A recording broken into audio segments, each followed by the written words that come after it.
You are listening to Alex Nanlohi Podcast, to know the Lord and to make Him known.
Mari berdoa sebelum membaca merenungkan firman Tuhan. Kami bersyukur di hari perhentian yang Kau berikan kepada kami. Kami boleh datang memuji memuliakan nama-Mu. Dan tiba waktunya bagi kami untuk membuka firman-Mu ya Tuhan. Karena itu kami mohon bukalah juga hati kami. Jadikanlah hati kami seperti tanah yang baik. Supaya ketika benih firman Tuhan ditaburkan, boleh sungguh-sungguh berakar, bertumbuh, dan juga berbuah nyata di dalam kehidupan kami. Secara khusus ketika kami memasuki bulan perayaan Natal, biarlah hati kami diarahkan kepada Engkau ya Tuhan, Sang Bayi Natal yang kami rayakan kelahiran-Mu.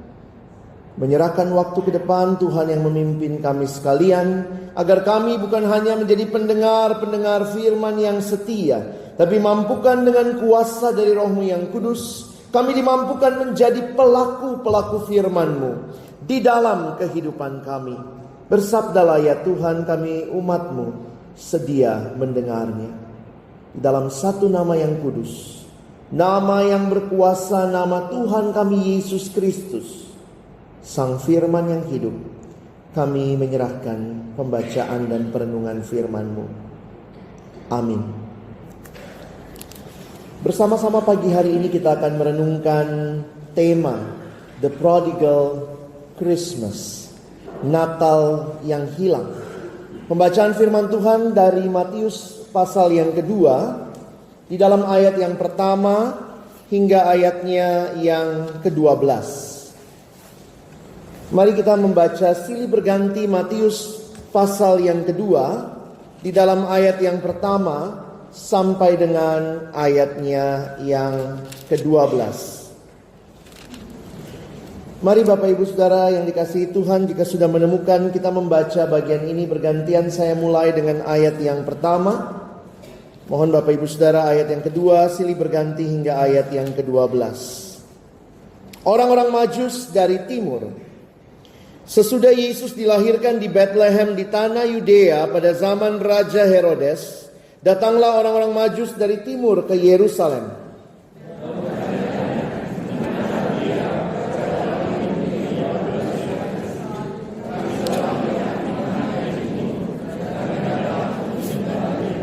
Ketika Raja Herodes mendengar hal itu, terkejutlah ia beserta seluruh Yerusalem.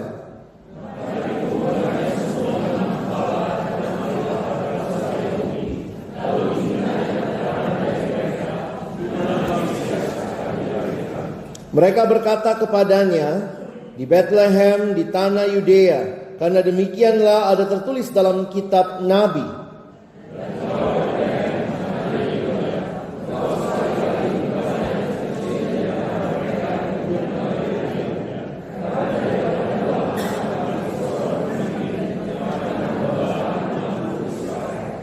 Lalu dengan diam-diam Herodes memanggil orang-orang Majus itu dan dengan teliti bertanya kepada mereka bila mana bintang itu nampak.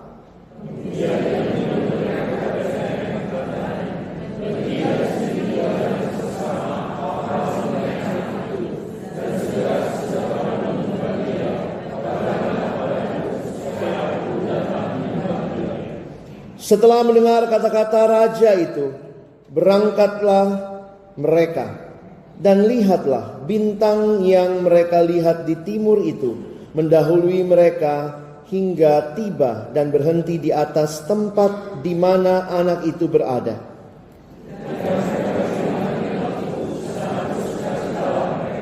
Maka masuklah mereka ke dalam rumah itu dan melihat anak itu bersama Maria, ibunya, lalu sujud menyembah dia.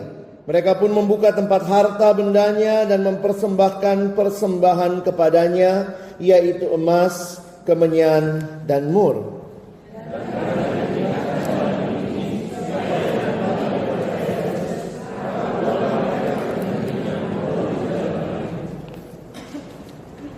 Saudara yang dikasihi Tuhan, merayakan Natal itu berbahaya. Demikian salah satu judul artikel yang pernah saya baca, yang cukup menyentak. Ini kalau orang yang mengerti news, this is a news. Karena itu hal yang mungkin mengagetkan.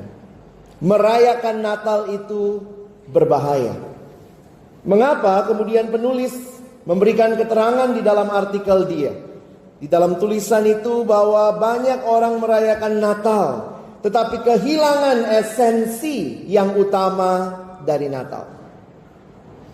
Tapi kita bersyukur di dalam gereja sebenarnya ada kesempatan bagi kita untuk bersama-sama mempersiapkan diri menyambut Natal itu.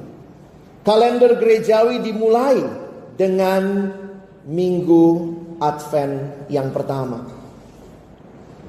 Apa yang kita lihat ketika lilin Advent pertama dinyalakan? Gereja memiliki masa di mana mengingat kembali Advent. Advent artinya datang. Siapa yang datang? Masa Advent kita akan melewati 4 hari Minggu, di mana di dalamnya kita sama-sama diingatkan. Ada 2 hal yang kita ingat. Yang pertama, mengingat kembali peristiwa Natal 2000 tahun yang lalu, bahwa juru selamat itu datang ke dalam dunia. Tetapi hal kedua, mengingatkan kita bahwa dia kembali akan datang sesuai dengan janjinya. Kali yang kedua, dia akan datang. Sehingga kesempatan bagi kita melalui perayaan Natal kembali merayakan siapa Kristus yang lahir. Ada yang berkata, what is the most important thing about Christmas? The most important thing about Christmas is the first 6 letters. CHRIST. Apa hal yang paling penting di dalam Natal, bahasa Inggrisnya Christmas? Yaitu Christ, Kristus sendiri. Christmas without Christ tinggal Mas, saudara, Mas. We are celebrating Christmas dan fokusnya seharusnya adalah Kristus. Bacaan kita hari ini menceritakan apa yang terjadi ketika para Majus datang dari timur.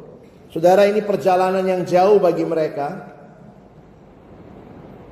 Dari mana mereka? Penafsir Alkitab mengatakan ini nampaknya para cerdik cendikia, orang pintar yang berasal dari timur, kemungkinan dari Persia, dari Babylon. Kalau mereka berjalan sekian lama mengikuti bintang itu, ini perjalanannya saudara mungkin bisa 40 harian baru sampai. Jadi unik juga waktu coba melihat dan membaca sejarah. Sehingga memang beberapa penafsir Alkitab mengatakan orang Majus dan gembala nampaknya tidak datang bersama-sama. Karena perbedaan rentang waktu.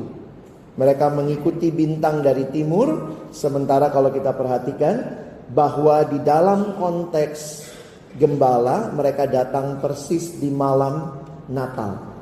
Yang membuat mereka bersama itu biasanya guru sekolah minggu ya. Jadi datanglah gembala, datanglah orang Majus biar semua dapat peran karena anak sekolah minggunya banyak. Banyak memang hal-hal yang waktu kita pikirkan, kita bisa lihat ada beberapa perbedaan. Nah, saudara yang dikasihi Tuhan, yang menjadi fokus kita adalah melihat bagaimana mereka datang, mereka mengikuti bintang di timur dan kita melihat apa yang terjadi. Kita membaca di dalam ayatnya yang pertama kembali sesudah Yesus dilahirkan di Bethlehem di tanah Yudea pada zaman Raja Herodes. Semua keterangan sejarah diberikan. Datanglah orang-orang Majus dari timur. Kemana datangnya? Karena mereka menghayati yang datang, yang lahir adalah Raja. Orang Yahudi, mereka datang ke pusat ibu kotanya, ke Yerusalem. Saudara, mereka datang ke Yerusalem. Lalu saudara perhatikan mereka bertanya ayat kedua dan bertanya-tanya di manakah dia raja orang Yahudi yang baru dilahirkan itu. Kami telah melihat bintangnya di timur dan kami datang untuk menyembah dia. Saudara, orang Majus ini mungkin bayangan kita kalau dibilang ahli bintang kita langsung pikir astrologers gitu ya. Itu agak sedikit superstitious, ini orang-orang yang percaya bintang, sio begitu ya. Saudara, beda. Orang Majus pada waktu itu kemungkinan mereka adalah orang-orang pintar, terpelajar. Mereka belajar banyak sains termasuk perbintangan. Mereka juga belajar nampaknya banyak buku-buku sastra. Dan termasuk di dalamnya nampaknya mereka membaca perjanjian lama. Sehingga hasil penyelidikan mereka melihat tanda-tanda alam yang terjadi, melihat apa yang tertulis, kenapa mereka bisa langsung datang ke Yerusalem. Saudara, perhatikan di dalam kitab Bilangan pasal 24. Sedikit memberikan konteks bagi kita. Bilangan pasal yang ke-24, saudara perhatikan di dalam ayat yang ke-17. Bilangan 24 ayat yang ke-17 di dalam nubuat Bileam, saudara perhatikan ayat 17. Bilangan 24 ayat yang ke-17. Aku melihat dia, tetapi bukan sekarang. Aku memandang dia, tetapi bukan dari dekat. Bintang terbit dari Yakub, tongkat kerajaan timbul dari Israel. Para penafsir Alkitab mengatakan nampaknya gejala alam yang mereka perhatikan, dan semua kitab-kitab yang mungkin mereka pernah baca, termasuk di dalamnya Perjanjian Lama, maka kesimpulan mereka, this is not a usual star, this is an unusual star. Ini bintang yang berbeda. Bintang yang terang itu menunjukkan sesuatu. Dan waktu mereka pelajari, nampaknya bagian ini mewarnai pemikiran mereka. Sehingga mereka travel begitu jauh, saudara. Kurang lebih kalau kita lihat Babylon, kira-kira 800 mil menuju ke Yerusalem. Mereka melihat kalau yang lahir adalah orang Yahudi, raja orang Yahudi, maka kita harus datang ke ibu kota, tanya apa yang terjadi. Saudara, menarik ayat 3. Ketika Raja Herodes mendengar hal itu, terkejutlah ia beserta seluruh Yerusalem. Wow, ini gambarannya menarik. Bukan cuma Herodes yang terkejut, tapi seluruh Yerusalem. Ini kalau filmnya Walt Disney, satu kota itu lompat semua, saudara ya. Can you imagine? What happened? Mungkin Herodes pikir aku yang jadi raja sekarang. Saudara masih ingat Herodes raja boneka yang diangkat Romawi? Kemungkinan dia bahkan bukan orang Yahudi, tapi dia diangkat jadi rajanya orang Yahudi. Herodes membangun kota Yerusalem yang megah pada waktu itu. Dan kalau kita melihat waktu itu, dia mungkin kaget, saudara ya. Di manakah raja orang Yahudi yang baru lahir itu? Kira-kira begitu ya. Mungkin kalau Herodes cek lagi istri-istrinya, ada yang melahirkan nggak? Ada yang melahirkan nggak? Nggak ada. Dan ini jadi satu hal yang mengejutkan. Saudara bayangkan, datang ke istana raja, tanya mana raja yang baru lahir. Sementara rajanya tidak ada istrinya yang baru melahirkan, sehingga pasti dia kaget. Hah? Ada raja lain? Maka dikumpulkannya semua imam kepala dan ahli Taurat bangsa Yahudi.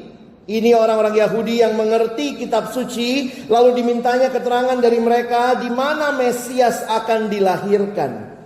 Saudara, mereka PA, saudara ya, penggalian Alkitab, dan hasilnya luar biasa. Mereka berkata kepada Herodes, di Bethlehem di tanah Yudea, karena demikianlah ada tertulis dalam kitab Nabi. Yerusalem, Bethlehem hanya kira-kira 6 mil, 9,7 kilometer down south, turun ke bawah. Ada nubuat Nabi yang mengatakan bahwa di Bethlehem akan lahir juru selamat. What next?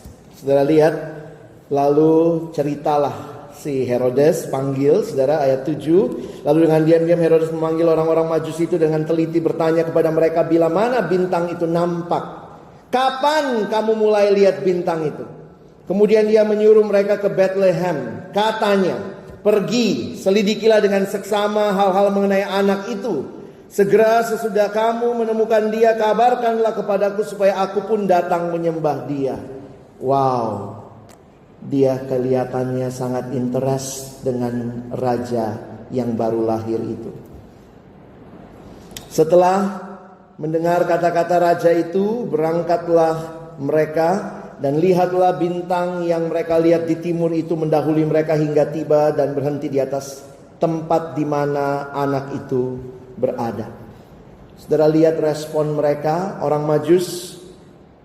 Ketika mereka melihat bintang itu, sangat bersukacitalah mereka. Maka masuklah mereka ke dalam rumah itu dan melihat anak itu bersama Maria ibunya, lalu sujud menyembahnya. Mereka pun membuka persembahannya dan harta bendanya dan mempersembahkan kepadanya, yaitu emas, kemenyan, dan mur. Mungkin karena inilah makanya orang Majus dibilang 3. Padahal Alkitab nggak bilang 3 orang Majus, tapi 3 persembahan. Mana tahu emasnya banyak, yang ngangkat lebih dari 1. Ya, jadi balik lagi, sekolah minggu menciptakan banyak cerita baru. Tapi mungkin 3. Tapi nggak mungkin 1, karena bentuknya di sini plural, jamak, ya saudara ya.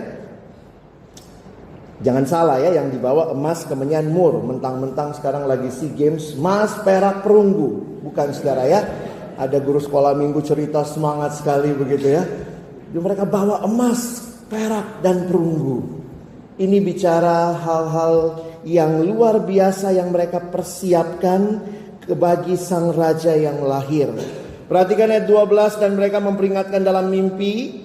Karena diperingatkan dalam mimpi supaya jangan kembali kepada Herodes, maka pulanglah mereka ke negerinya melalui jalan lain. Dan saudara, you know the rest of the story. Ketika Herodes tahu dia dikelabui, maka dia membunuh semua anak di bawah umur 2 tahun. Natal awalnya suasananya cukup ngeri, saudara. Karena ada raja yang lahir. Saya ingin kita fokus pagi hari ini dengan pertanyaan dari orang Majus. Di manakah dia raja yang baru lahir itu? Saudara yang dikasihi Tuhan, pertanyaan ini pertanyaan yang nampaknya bukan hanya mencengangkan bagi Herodes. Sebenarnya di dalam hati kita pun ada Herodes-Herodes kecil yang rasanya di hatiku, aku yang bertahta, aku yang berkuasa, aku mau apa yang aku mau. Kenapa harus ada raja lain? Saudara, sejarah mencatat Herodes adalah salah satu raja yang cukup bengis, luar biasa.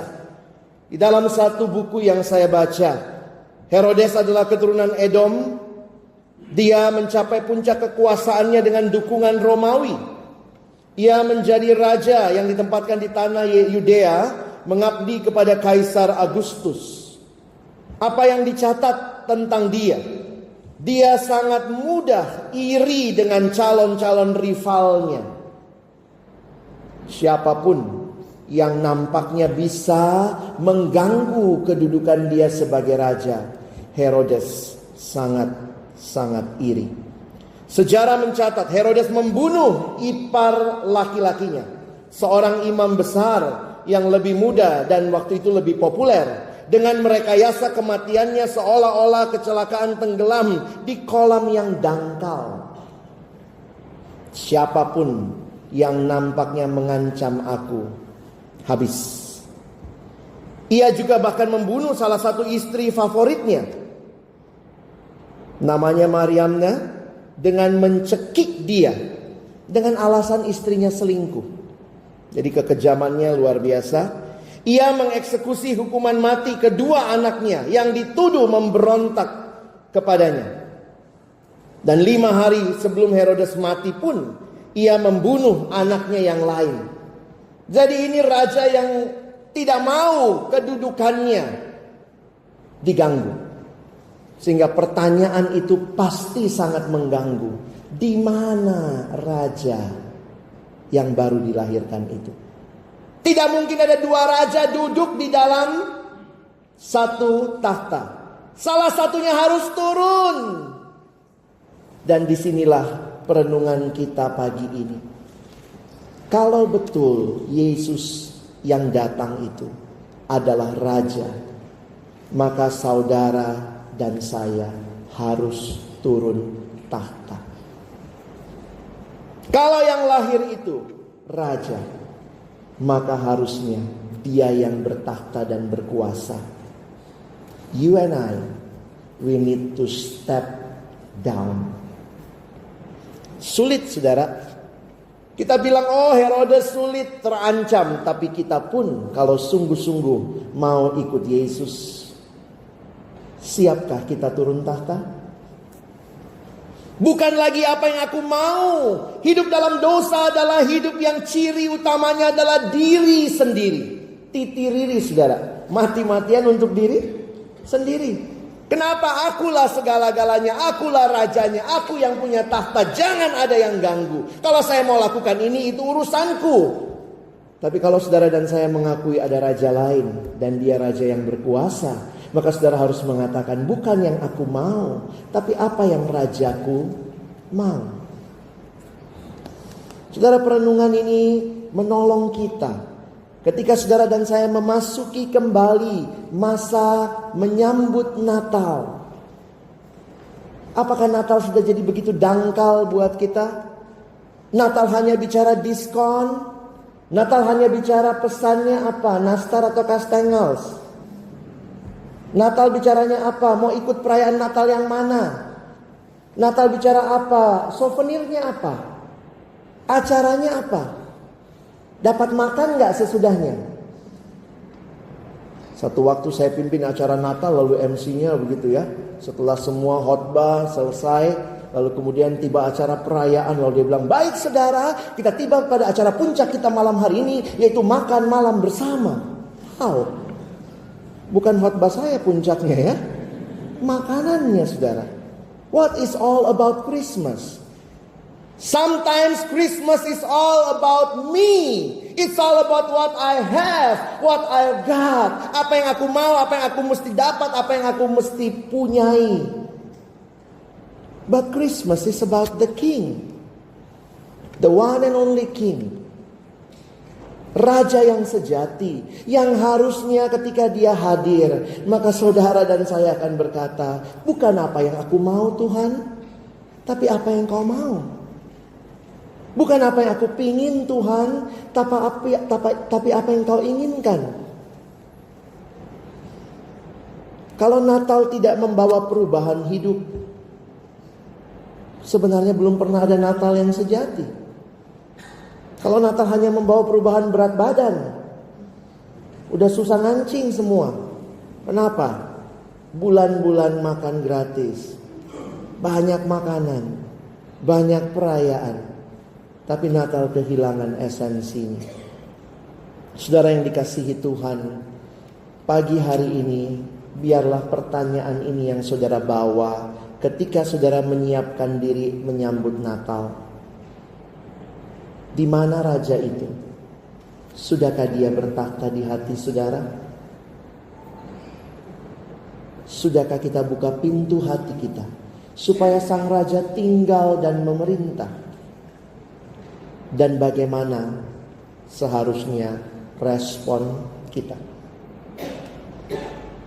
Seorang penulis memberikan satu wawasan yang menarik. Dia menuliskan atau mencatatkan, sebenarnya kalau saudara baca cerita ini, dia melihat ada 4 respon yang ada. Yang pertama,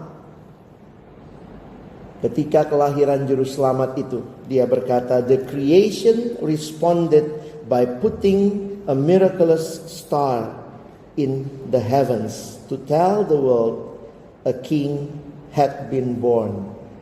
Alam pun meresponi, menyambut dengan munculnya bintang yang terang itu. Alam saja bisa begitu rupa menyatakan sang raja itu lahir.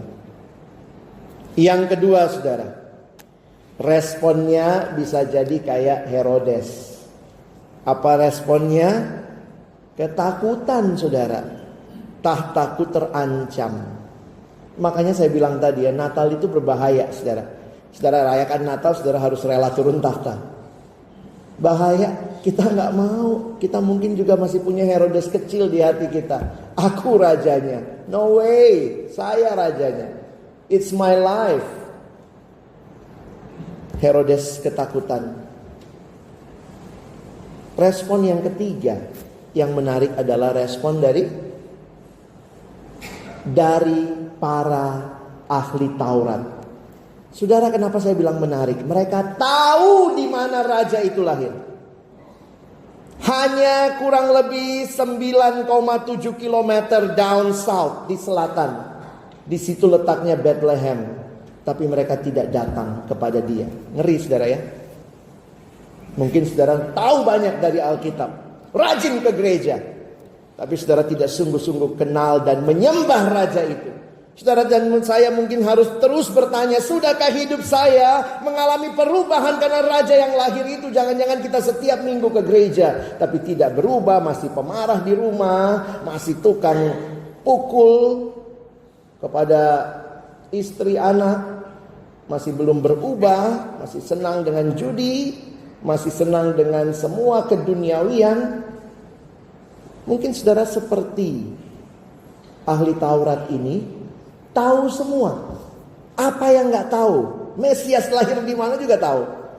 Tapi sudahkah ada perubahan? Respon siapa yang paling indah? Ya, respon para Majus. Mereka datang menyembah Dia. Perjalanan yang jauh. Persembahan yang mereka persembahkan begitu luar biasa. They give their best. Mereka berikan yang terbaik. Mereka datang dikatakan menyembah kepada Dia. Dan bagi saya ini satu hal yang indah sekali. Kalau saudara dan saya mengalami Tuhan, merayakan Natal, buka hati terima Yesus, maukah kita membawa persembahan hidup kita yang terbaik, kita persembahkan kepada Dia. Natal sekali lagi bukan tentang kemeriahan Natal. Mungkin kalau Yesus datang sekarang ikut Natal kita, Yesus pun terheran-heran, terbengong-bengong, kagum dia. Ih, apa hubungannya semua ini sama aku? Apa hubungan Yesus sama Sinterklas? Saudara sepupu? Enggak, saudara. Apa hubungan Yesus sama Rudolf, the Red-Nosed Reindeer? Enggak ada. Apa hubungan Yesus sama pohon Natal? Yesus lahir di bawah pohon Natal? Enggak ada. Kalaupun hal-hal itu ada, kita tidak tolak itu semua. Silakan, mau ada Rudolf, mau ada Santa, mau ada pohon, nanti mau masukin Olaf juga boleh. Tapi biarlah kita tidak kehilangan inti dari perayaan Natal itu, bahwa Sang Raja itu sudah lahir. Dan pertanyaannya, sudahkah Sang Raja itu mendapat tempat utama di hati kita? Selamat menyambut Natal. Tuhan Yesus memberkati kita. Amin. Mari kita berdoa. Tuhan, terima kasih banyak buat firman-Mu. Terima kasih banyak buat setiap hati yang terbuka di hadapan Tuhan. Kami berdoa biarlah respon kami yang merayakan Natal sekali lagi seperti para Majus yang datang, yang ketika bertemu dengan sang bayi Natal itu, mereka bersuka cita, sangat bersuka cita, karena pengharapan dunia hadir. Dan mereka mengalami kehidupan yang tentunya mereka pelajari dan persembahkan kepada Tuhan. Tuhan, biarlah Natal tahun ini kembali kami diingatkan, kembali kami ditolong untuk memandang kepada Tuhan. Sehingga bukan kemeriahan Natal yang kami alami semata-mata, tapi sungguh-sungguh kehadiran Sang Bayi Natal yang membawa perubahan bagi hidup kami. Bukan kami lagi yang bertahta, tapi Engkau ya Tuhan. Tolong kami taat kepadamu, ikut kehendak-Mu. Bukan hanya pada waktu-waktu Natal, tapi sepanjang hidup kami. Kami menyembah-Mu, memberikan seluruh hidup kami yang terbaik hanya kepadamu. Di dalam nama Tuhan Yesus Kristus, Sang Bayi Natal yang kami peringati kelahirannya, kami sudah berdoa, bersyukur. Amin.